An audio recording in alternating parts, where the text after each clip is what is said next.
后面的朋友们，大家好。我是庞颖啊，我是一个辩手。我一个辩手为什么要来蹭脱口秀呢？因为奇葩说停办了。打辩论的问题啊，是特别难赚钱。我给你们举个例子，你们就明白了。我前一段时间参加了一个辩论赛，我的立场是：爱美对于女性来说是一种不自由。我站在舞台上振臂高呼，与其反思自己，不如指责结构。场下掌声雷动，就像现在一样。然后我就接不到美妆广告了。所以今天我借着脱口秀的舞台问一句：我现在爱美还来得及吗？而且我觉得吧，辩论的商业模式有问题。你看人家脱口秀多红火，又有线下的演出，又有这个进大剧场。我觉得辩论应该跟脱口秀多学习。所以呢，我就去问我的朋友，我说：哎，下班之后要不要跟我去大剧场看辩论呀？然后我朋友就跟我说：你看我像苏格拉底吗？我上了1天班了，什么正方对反方对，在我心里只有甲方对。就我辩论有了一点名气之后呢，我爸的那些狐朋狗友就开始在他耳边说三道四。我要是有闺女啊，我才不让她去打辩论，咄咄逼人，抛头露面，会嫁不出去。我说那好办啊，我娶一个进来不就得了吗？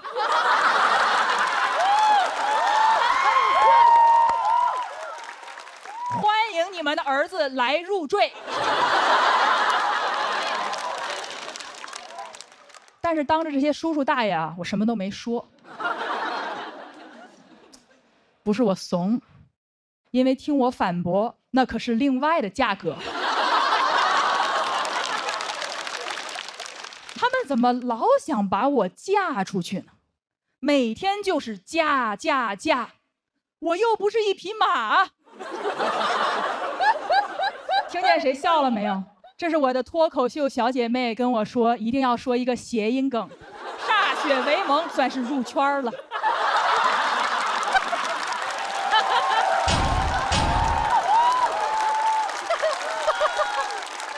干得好。而且能嫁出去一定就是好事儿吗？我曾经在亲戚家遇到他们家保姆阿姨，中年女性，独自在大城市打拼。这个家里从看孩子、做饭、打扫卫生，照顾完小的，照顾完大的，里里外外都是这个阿姨。我就跟她说：我说阿姨，您在这儿多辛苦啊，您不想家吗？阿姨说：傻孩子，这些活儿阿姨在家也得做呀，还没人给钱。我当时就想，人还是得有工作，我还是得上班，因为不但有工资呢，还有晋升途径。我就没听说过哪个妈妈从妈妈升为了资深妈妈、主管妈妈、大中华区总妈妈。所以其实这么多年我都在上班，当时录完奇葩说我就回归职场了。但是在我工作了这么多年之后呢，我发现现代职场其实跟传统婚姻非常非常的像。比如说以前结婚要改姓，现在入职要改名。以前改成张氏、王氏、屈臣氏，现在改成 Lisa、Sarah、Katusha。以前叫我们恪守妇道，放到职场里就是好的，收到。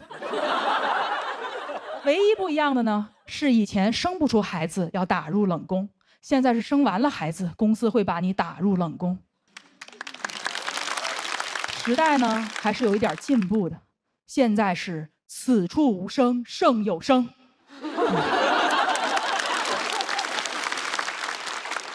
以前媒婆找的是生育价值，现在 HR 找的是剩余价值。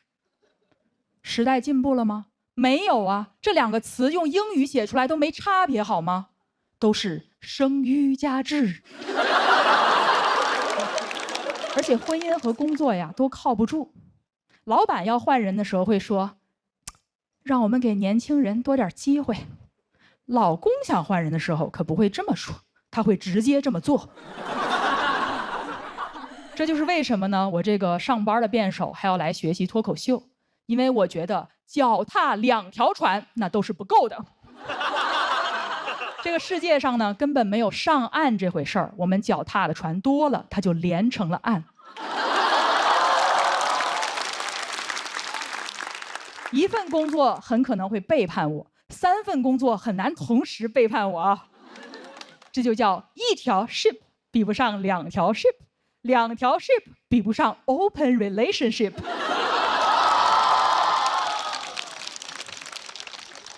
女人不能总围着老公和工作转，因为那叫公转。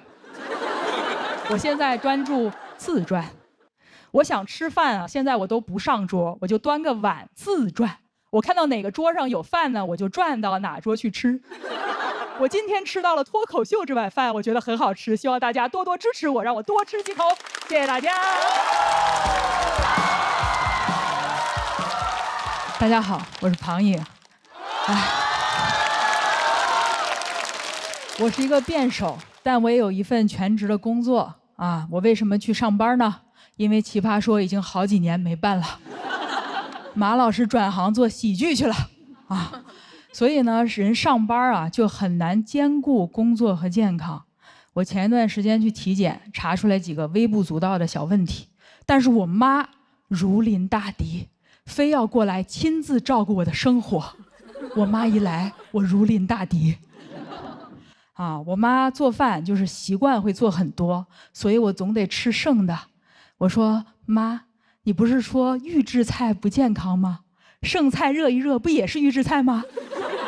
有些朋友可能觉得我挺矫情的，吃点昨天的剩菜怎么了？问题是它不是昨天的剩菜，它是昨天就叫剩菜了。我妈呢就说外面的预制菜不好，因为你不知道它放了多久。我们家的知道。米粉肉是前年过年的，粽子是去年端午的。我妈劝我吃他们的理由跟相亲差不多，她虽然不怎么样，但知根知底啊。我妈呢就是希望我活得自律一点。我从小就比较胖，总有人觉得呢胖就等于不自律，但是我不同意啊。虽然有些人觉得坚决不吃不健康的东西叫自律，但是我认为坚持不吃不好吃的东西才叫自律。同意吧？有人说呢不对，自律啊你必须得约束自己的欲望。那我也挺自律的呀，我多么想买房都没有去抢银行。又有人说规律的生活就叫自律，这也不对啊，偶尔出轨叫放纵，每个月定期出轨一次就叫自律。其实我不是不在乎自己的健康，但是打工人太累了，很难兼顾工作和健康。我有一份全职的工作啊，是真的全职的工作。我加班加的最严重的时候，我一周工作过超过100个小时。我为什么没有管理身材？那是因为我在忙着管理自己的人生啊！我也想同时拥有谷爱凌的身体、董明珠的事业，还有马斯克的繁殖能力啊！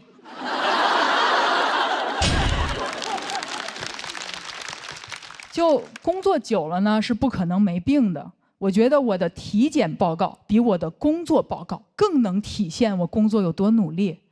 因为病历是很难注水的。我甚至在想啊，去面试的时候是不是病历比简历好用？想象一下，HR 面试，我拿出病历，有结节代表我能忍。别人工作是结果导向，我是节节导向。曾带领团队打破公司最高血糖记录，团队人均211血压。你来自985，我来自 ICU， 我用的还是年假，绝不占用公司公共资源。我最近体检最严重的一项是体检出一个巨大的甲状腺结节，我一听很吃惊啊，我明明是做乙方得的结节呀，它应该叫乙状腺结节。后来呢，我去医院看，医生说的都不一样，所以最后我跑了6家医院，我终于有了一种当甲方的感觉，到处收集方案，然后比稿。有些医生说疑似是癌，没有打动我。还有一些医生说让我手术处理一下，我觉得挑不出什么问题吧，但是没有新意啊。最终我终于找到了一个让自己满意的方案，他们说我根本没事儿。为什么会没事儿呢？我做甲方做得太爽了，我的乙状腺结节呀自然就没了。刚开始那2个医生说是癌，我妈又如临大敌啊，说我之所以生病是因为我吃外卖、熬夜、工作压力大，让我赶快辞职回老家啊。小时候让我努力，生病了怪我太努力。原来东亚小孩的亚是亚健康的亚。以为很严重的时候呢，我请了一个长假，后来发现是误诊，我也没有销假。毕竟请假挺难的，而且我也想明白了，我不是只有病了才配休息。有个网红曾经说过，到底是多么伟大的前程，才让我们错过了4季啊！我不想一个人站在秋天里，我不想一个人站在美丽的秋天里，漫天的落叶里，对自己说，我为什么要在最好的年纪，人就没了。好，我想了一下，今天就讲到这里，我得先去休息一下了。谢谢大家。大家好，我是阿水，我是新加坡的演员，但我是老家是东北的。今天跟大家聊聊海外的东北文化，好不好？东北的 globalization。新加坡有很多的中国餐馆，越来越多。这中间东北餐馆是最受欢迎的，而且最好辨认，因为我们东北菜就是食材和做法全都告诉你：尖椒干豆腐、小鸡炖蘑菇、铁锅炖大鹅，呀，所见即所得啊。你们听到东北菜名，你可能不喜欢吃，但你至少会做了。你们知道乱炖怎么做吗？你们知道冻梨怎么做吗？这考你们南方菜。知道佛跳墙怎么做吗？我不知道，后来我查过，乱炖。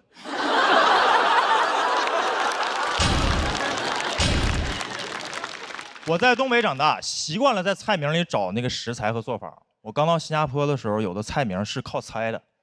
我站在新加坡餐厅里一抬头，沙爹，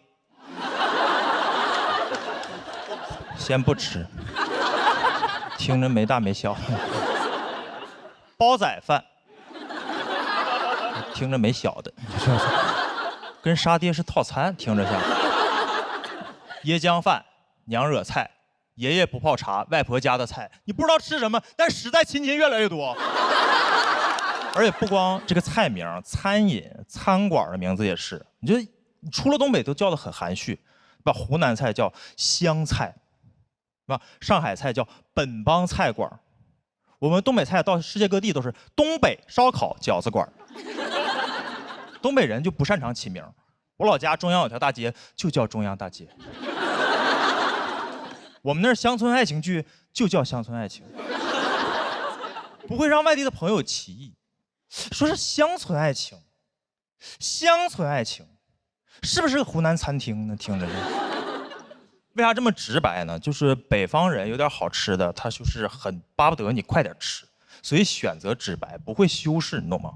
我每次回到我东北老家，我妈就是惦记让我吃东西，我不吃都不行，每天早上都是。儿子醒不醒呢？儿子醒不醒呢？我说我没醒，醒了呀。你饿不饿？你吃点东西，妈给你整点吃的。你饿不饿？你饿不饿？饿不饿？饿不饿？我说还行，饿了呀。你吃点这个，妈给你整。你有钱你买不着你这玩意儿，你吃你尝尝，你尝尝，你尝尝，你尝尝，你尝尝，你尝尝，我就只能吃。我但凡觉得好吃，我回程的行李里就全是这个。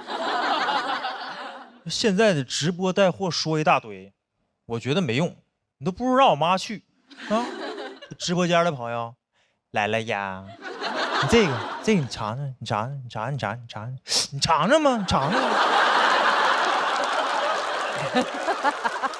我们北方人就是这样，好东西不用硬夸，你只要尝过用过，你就知道它好。就像滴滴一样，你打开滴滴出行，新加坡、韩国、日本也能用中文直接打车，想咋滴就咋滴。还有没有在国外用过滴滴的朋友？回去用用呢。哎，东北人就是擅长这种直给啊，他不光吃的，都是恋爱综艺或者恋爱节目，他也是很直给的，不像现在你们看那种普通的综艺，是吧？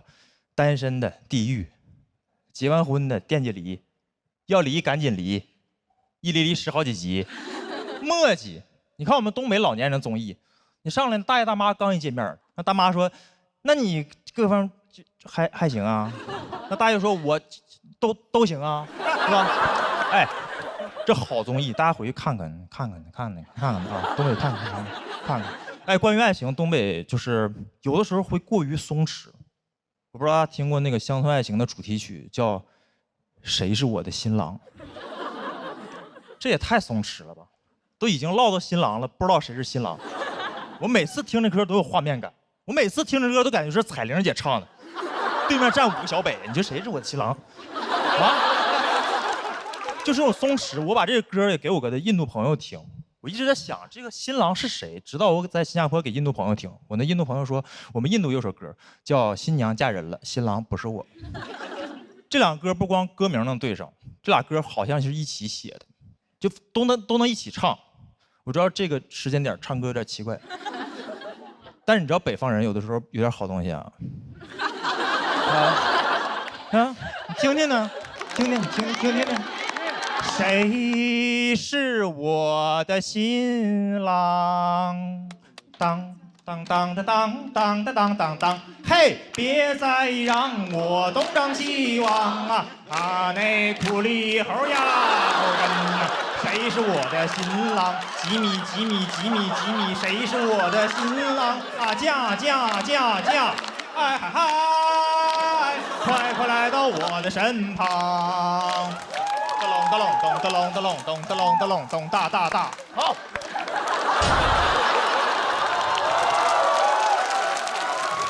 就用这种祝大家婚姻幸福，爱情甜蜜，常来东北。我是来自新加坡的阿水，谢谢大家，我是阿水。谢谢。好，大家辛苦了。我是南瓜，大家还认识我吗？认识，确实。这半年减了60多斤，变化比较大啊。对，现在很多人见了我都要愣一下，他说你好像是南瓜，但感觉跟南瓜不一样了啊。我说我现在是贝南瓜。这半年确实减的挺多了，跟去年完全是判若两人，已经不再是去年那个胖的吹唢呐的南瓜了。减肥减得太狠了，肺活量都减小了，唢呐都吹不响了。所以我今年就去开发了新的才艺，我去学习爵士舞了。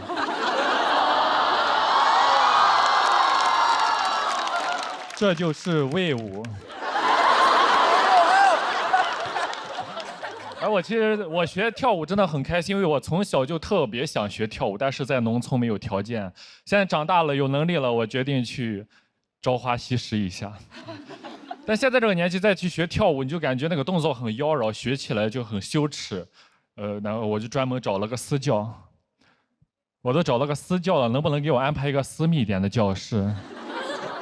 就在那商场透明大玻璃，老师做什么我在旁边做什么，只要有人过来我就不做了。我就看着老师做，我在旁边手拍子，不知道的人以为我是老师。老师他就鼓励我，他说我们跳舞呀，最重要的是胯要灵活。他说你的胯挺灵活的，有天赋，是不是偷偷练过？老师不知道我之前送外卖，每天在电瓶车上就是这样。我在学爵士之前就做过很多年的骑士了。真的，现在体验了一下，真的很开心。我小时候特别想学跳舞，但没条件，没得选。我爸在家里，我爸吹唢呐，我就只能跟着我爸吹唢呐。有人说唢呐不挺好，现在白市场多挣钱呀。其实这个工作真的不太挣钱，因为这个工作呀，它太不稳定了。你不知道啥时候有活儿，别人活多了，我爸就活少了。但是活多的时候，一个活连着一个活，我爸有时候半个月都不回家啊，我妈也不担心他外面有人，因为他知道外面肯定人没了。这个感受了一下，真的非常的开心。真的小时候，你别说才艺了，连兴趣爱好都很奢望。我上初中第一次接触篮球，一下子就迷上了，天天跟2个朋友一起玩。大哥拿到篮球传给我，我跑得快，跑过去传给老三，老三一上篮，我们这一条龙配合太厉害了。我们当时觉得我们长大都能打 CBA 啊。后来长大了，我在送外卖，大哥在卖烧烤，老三当了保安。后来大哥把肉烤好打包好，我骑电瓶车送过去，老三门一开，还是一条龙。我们没人相聚在 CBA， 但是我们相遇在了 CBD。到了社会上，就感觉离我的舞蹈梦想越来越遥远了。但那2年很开心，能在网上看一些视频，看一些偶像练习生这种青春有你这种唱跳节目，我很喜欢看这些练习生。就我觉得他们那种青春活力能感染到屏幕外的我。那时候有一首歌叫 Yes OK 特别的火的，当时很多人都在跳。我在送外卖看周围没人的时候，我也会偷偷的慢慢追，慢慢追我的梦。我觉得那些练习生就是我梦想的一种寄托，看那个节目很有代入感，跟他们能共同的成长。我当时还给他们投票，甚至送外卖的时候帮他们拉票。你好，能给个好评吗？他说在哪里给？我说你有爱奇艺 VIP 吗？那时候靠着手上的外卖给喜欢的选手拉了不少的票，也是发动了真正的饭圈。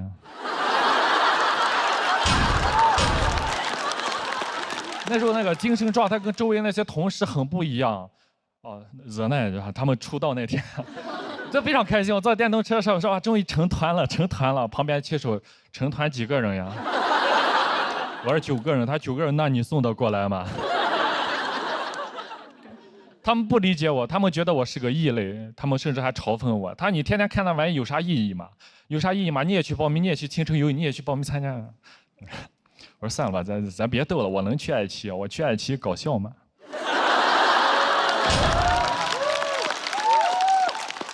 当时确实在电瓶车上限制了我的想象力，没想到最初想上爱奇艺的初衷是想来唱跳的。去年一路比赛比到半决赛，更没想到是半决赛的嘉宾竟然有虞书欣，感觉像做梦一样，这个青春一下子就回来了。导演还给我们说，你们半决赛的选手明天在虞书欣的面前，大家表演一下 Yes OK 惊喜一下。我当时说这不好吧？你看我哪里有跳舞的样子呀？咱就别丢人了。其实我内心想的是 Welcome to my home court。这首歌没有人比我更 OK 了。但当时大家知道我去年那时候200多斤啊，我回去对着镜子我偷偷练，我完全已经跳不动了，已经跳不起来了。我真的很紧张。第2天彩排的时候我就想了个办法，当时小北在我前面。跳得不错，那我就跟着他跳。结果第2天一直完全找不到北了，我真的很尴尬。老天给了我一个在爱奇艺唱跳的舞台，没有把握住。但是我又很开心的是，我讲段子的时候，虞书欣给我投票了。他说：“南瓜老师加油，你一定可以成为你想成为的人。”我当时愣了一下，我说这句话不就是当年给你在手机上说的话？真的就像当年扔出的回旋镖一样，又落在我的身上。我终于鼓起勇气，我去报了舞蹈班。我真的很开心，我就问那个老师：“我老师，我之前对着手机我自己练，怎么练都不太对劲。”老师说：“你先从电瓶车上下来。你这跳舞束手束脚的，你往2边迈开2步，大胆一点。”我就跟着老师往2边迈开2步，跟老师一跳，一下子就对了。我真的好开心呀！没想到这简简单单这2步，我用了20年。谢谢大家，我是南瓜。大家好，我是大老王。哎，大家好。发现这个线上线下还是不太一样的。这个线下演砸一场演出，你只要卸载小某书2天，你的人生就重新开始了。线上也太长尾了，总有那种看得特别慢的朋友。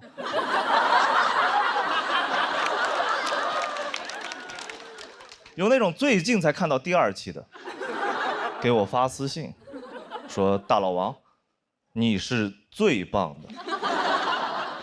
我说不是，付航是最棒的。我是第32棒啊。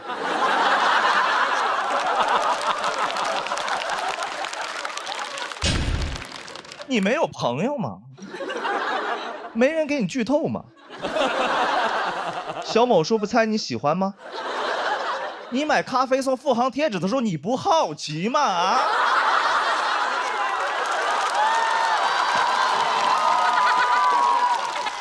啊？为什么不送大老王的贴纸呢？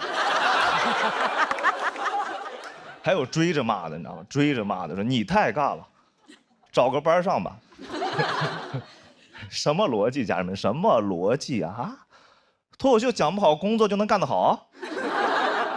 你是不是对工作要求有点太低了？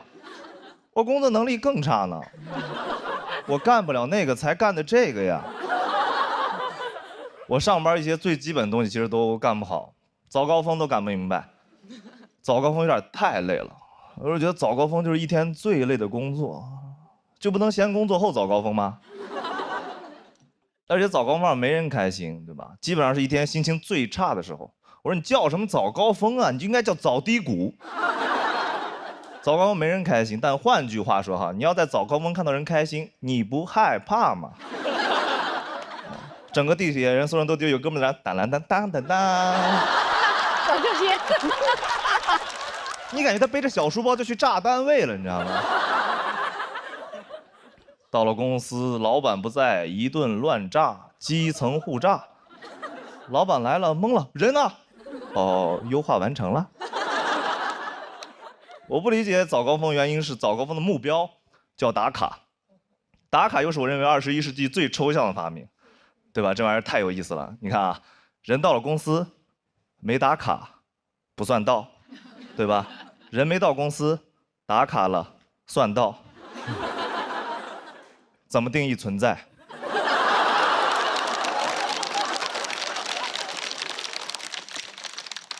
证明打卡就变成了一天最重要的事情。人就是活几个瞬间。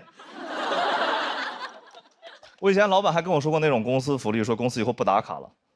不打卡就更神奇了，不打卡你就不知道什么时候下班，不下班就没法定义什么叫加班。太妙了，忙了一天跟没来一样。我说，哎呦，老板你可真好，为了给我们取消加班，把下班取消了。我其实最不理解的原来公司福利就是公司那种打车福利。我们原来公司7点下班，但是9点打车报销。附近所有公司都是9点打车报销，大家都卡点下班打车，然后就会出现一个盛况：如果你8点59打车的话，自己花钱，司机秒接单；如果你9点打车的话，就排队1小时，但是免费。这就是我每天忙了一天以后，要遇到那种最具体的问题，到底是省25块钱还是省3个小时？这是我每天遇到的最具体的快车难题。就这种情况，还有人说公司福利好。我有个朋友在字节上班，天天给我炫耀字节，天天挂嘴边字节。他主要炫耀他们公司有个福利，就是房补，就是租房补贴，住在公司30分钟以内，1个月给1500，很好。但我觉得没必要天天挂嘴边，我公司有房补。我说这玩意儿是挺好，但这玩意儿有这么厉害吗？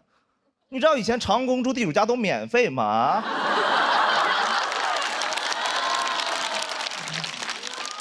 主要是你爱公司，对吧？你有没有想过公司是怎么称呼你的，对吧？公司对员工有个统称，叫官方的说法叫人力资源。听听朋友们听这个词多吓人，你是资源，风力资源、水利资源、人力资源。我那朋友还挺开心，说资源那不挺好呢？我是资源。我说好，你是煤，你是矿，你是电，你是光，你是唯一的神话，行了吧？啊？我觉得大家真的对公司的要求有点太低了。我前两天看新闻，毛泽东说要给外卖员交5险1金，所有评论都说是良心企业。我说真的吗？啊，要给员工交5险1金，那不是合法企业吗？我们之前对资本家要求太低了。哎呦，我们老板超好，都不违法。而且你有没有想过，没有5险1金的日子里，其实外卖员每天是很辛苦的，对吧？担惊受怕，一天到家以后啊，吓死我了，又是无惊无险的一天。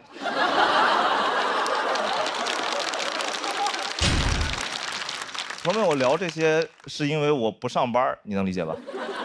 我站着说话不腰疼，好吧？别听进去的，明天上班就疯了啊！大家我要上。别整好吧，不要。我能说这些是因为我从那里面出来了，我可以说这些。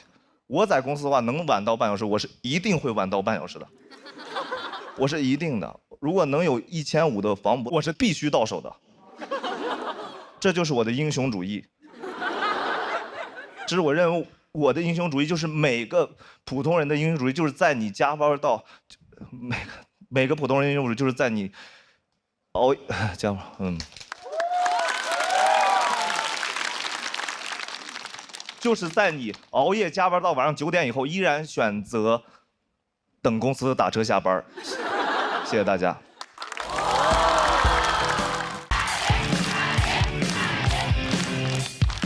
大家好，我是彩玲。我是一个网红，但我发现网红现在不是一个好词儿，不信咱试试啊。大鹏导演最近是不导了一个新电影，叫什么来着？长安的荔枝。长安的荔枝挺好，对吧？咱们把网红放进去，长安的网红荔枝，一听就不是什么好大棚种出来的。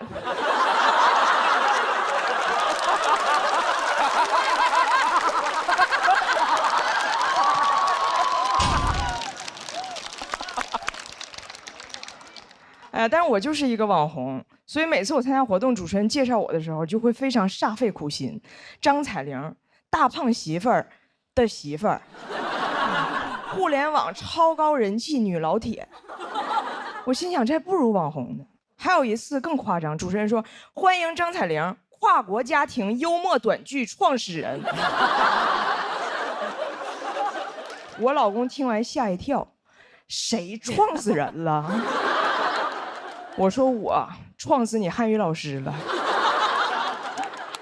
因为网红不好听，现在很多人管我们叫博主。博主就是你发的博，你是他的主人，你的职业叫博主。如果这么定义职场，那财务叫财主，全职带娃叫妈祖，东北公务员都叫关东煮。作为短视频博主，收获了非常多的点赞，所以现在很多人问我，彩玲短视频到底有没有流量密码？我今天说句掏心窝子的话啊，你别想那些歪门邪道，你就踏踏实实沉下心来，嫁个精神病。我妈第一次刷我视频，看还有这么多赞，非常不理解，她说咱国家年轻人是不是精神压力大呀？怎么专挑着精神病当网红呢？我说有的国家精神压力更大，还选精神病当总统呢。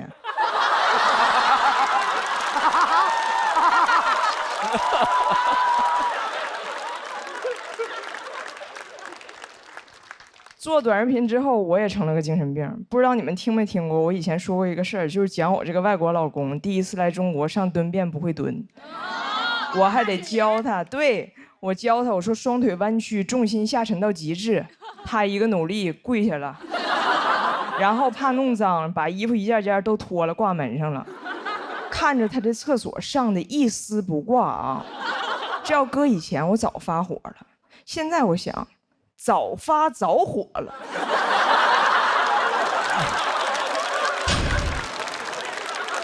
多好的老公啊，自带流量，他要能掉里头就更好了。每次我发我这个外国老公干了什么傻事儿，流量就很好，这感觉太让人上瘾了。我每天就刷那个点赞，除了赞我啥都看不见，看见赞我就兴奋，我成了一匹赞狼。但如果发别的内容，流量就一般。为了这个事儿，我还找了一个网红前辈去请教。我说从长远考虑，我应该写点什么内容呢？前辈问为什么考虑长远？短视频的核心是什么？是短视。网红是什么？大家想听啥你就说啥，这叫网红。我说那如果我就说我想说的，不管大家听不听呢？他说那个叫网课。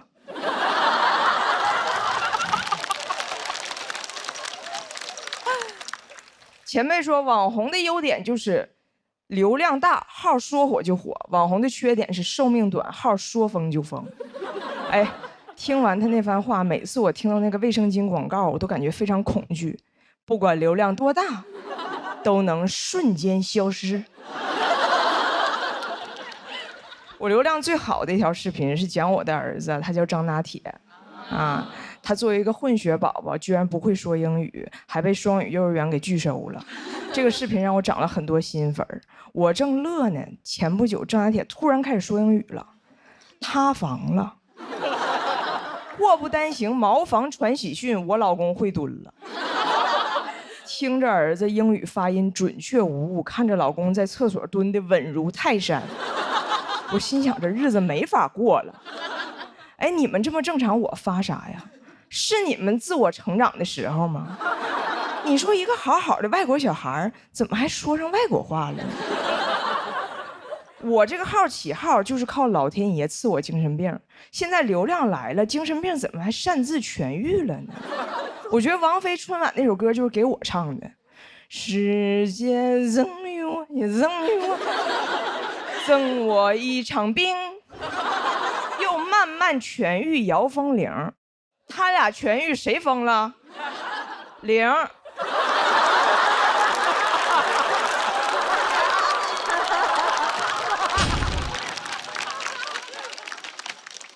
我都没敢跟家里老人说我是网红，我爷是听邻居说的，问我啥叫网红啊？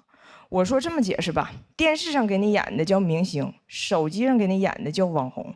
我爷说，那你啥时候能从网红变明星呢？我老公说，现在呀，投屏。哎呀，每个网红都想被人记住，也都想向家里人证明自己是可以被人记住的。所以第二天我爷去沈阳看病，我就非要跟着。我说爷，一会儿上火车你就能看到，网红跟明星一样，有很多人认识我，非常的风光。结果那天在火车上根本没有人瞅我，马上到站了，终于有个大姐啪嚓打我一下，哎，你是那个张？我心想，证明自己的时刻到了。大姐说，你是张铁林。哎，不对，那是皇阿玛，那是皇阿玛。你别说啊，我能想起来，你别说，我能想起来。然后她转身开始打她老公。哎，老公，他叫啥来着？他是啥来着？我老看他，你帮我想一下。哎呀，他有个儿子，他儿子可荒诞了，可愁人了。网友都拿他儿子玩梗，他叫啥来着？她老公说啊，我想起来了，我想起来，想起来，他叫那个向太。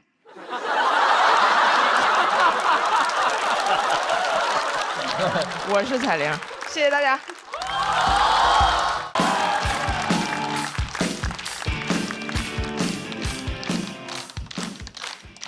大家好，我叫段小川。谢谢大家，谢谢大家。简单自我介绍一下，我是一个北京人啊，但我其实不是那种地道的京爷。对，因为我父母是山西人嘛，但是我很喜欢假装自己是那种地道的京爷，所以每次别人说我听起来不像北京人的时候，我都会跟他说，嘿，要不您再仔细听听呢？所以一直以来，我不太确定自己到底算是一个新北京人，还其实是一个真山西人啊。那天就跟朋友聊，他就跟我说：“小川，你是更喜欢吃北京菜，还是更喜欢吃山西菜？你更喜欢吃哪儿的菜，你就可以更理直气壮地说你是哪里人的。”我说：“我都不喜欢吃，我从小呢就只喜欢吃鸡翅。”他说：“那你是个新奥尔良人呐。”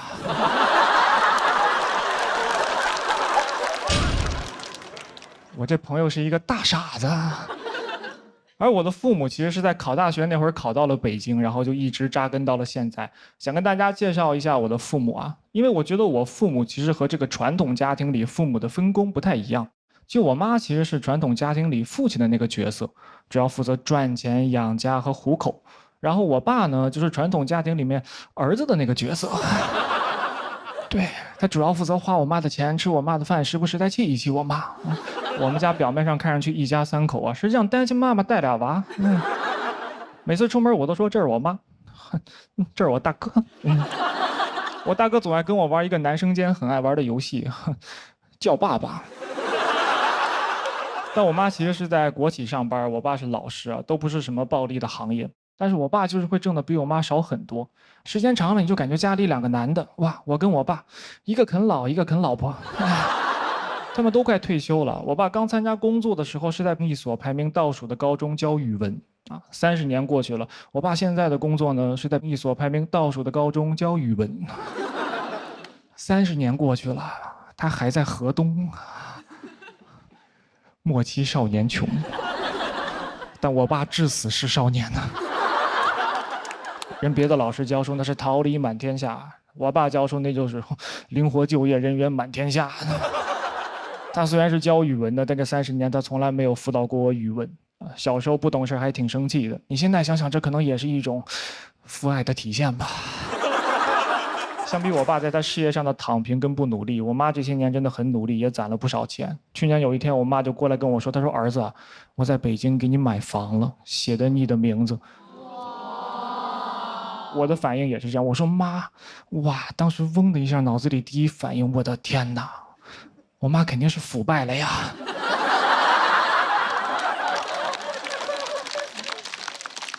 你在国企上班，哪来的钱在北京买房呢？啊，咱们国家现在反腐反这么严，怪不得写我名字呢。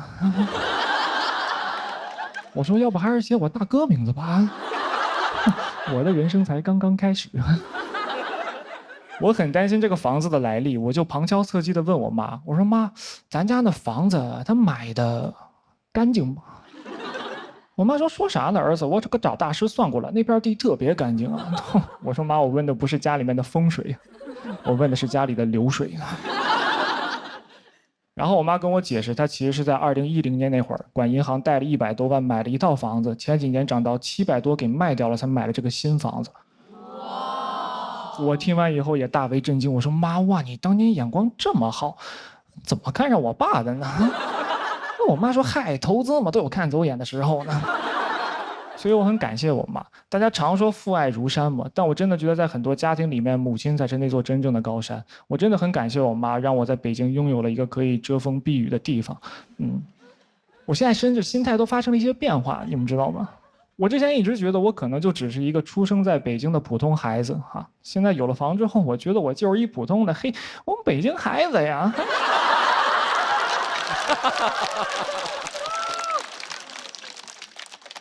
就讲到这儿吧，有点不好意思了哈，因为爷们儿要脸呢。